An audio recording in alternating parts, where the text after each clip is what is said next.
Also afterward, when the sons of God came into the daughters of men and bore children to them, those were the mighty men who were of old, men of renown. You say, what is that all about? Well, let me try to make it simple for you. In verse 3, in the middle, it says, my spirit will not always strive with man forever because he's also flesh. Just a very important point. He says, you may think your demons coming in and filling you and taking your demon power into your sexual actions are going to produce some godlike children. You may have some illusion about this supernatural power to transcend and to produce some kind of wonder child or to elevate you beyond the power of God to judge and to bring you into godlike status. But I'm telling you, when it's all said and done, you are only flesh. That's the point. You're just flesh. You're just mortal. You're not half man and half angel. You're just depraved flesh. And then he says in verse 4, and there were Nephilim on the earth in those days. Nephilim is just a term that means great men. Men of stature, men of power, men of influence. It is used only one other time in the New Testament, and that's in the book of Numbers, when the spies went into Canaan in Numbers 13, and they came out and said, there are giants in there. We can't knock those people off. They're giants, and we're just like grasshoppers. And the reason they used Nephilim there to describe them is because they knew the word from Genesis. It's not a race of people. It's not a race of people that shows up again later in Canaan because they would have been all drowned anyway, since only Noah and his family survived. It's simply a term used in Genesis to describe great men, powerful men. And it was borrowed by the spies in Numbers 13 coming out of the land of Canaan because everybody knew the Nephilim as great, powerful men. It's just a generic word for that kind of person. They were called, the term actually means falling ones, the kind of people that fall on you and crush you. Powerful, fierce, warrior type people. But he says they were on the earth in those days.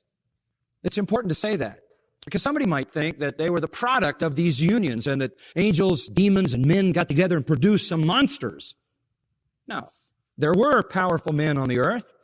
And when the sons of God, verse 4, went into the daughters of men and bore children to them, those were the mighty men and were men of old, men of renown. All you have is men, men, men. There were already some powerful men, and out of those unions there came some more powerful men. The point being that those unions didn't produce anything different than already existed. That's a reasonable interpretation of this. It's hard to be doctrinally dogmatic about it. The Nephilim is simply a term that speaks about powerful, fierce, great, strong. They were already on the earth. They were already there. Just the genetic pool produced them. There were probably many of them that close to the fall of man when they were still living into the 900s of years and corruption of sin hadn't taken its effect on their brains and their physical abilities. They must have been some great and powerful and mighty men. They were already there, and out of these unions came more of them, but they were men, men, men, men. They were of flesh. And so what you have here is that all that the demons promised, all that Satan always promises, never does change human nature.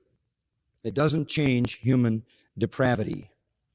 You're just of the flesh, man, man, man, man. Renowned man, yes. Powerful, fierce warriors, attaining reputation and fear and all of that. But men, men, men, men. Well, the world has always had its Belshazzars, its Alexander the Greats, its Caesars, Napoleons, Hitlers, and Saddam Husseins, and all the other petty tribal pseudo-gods using their evil power to threaten, subjugate, and destroy others. But in the end, they're just men, just flesh. Satan can't make you anything other than what you are.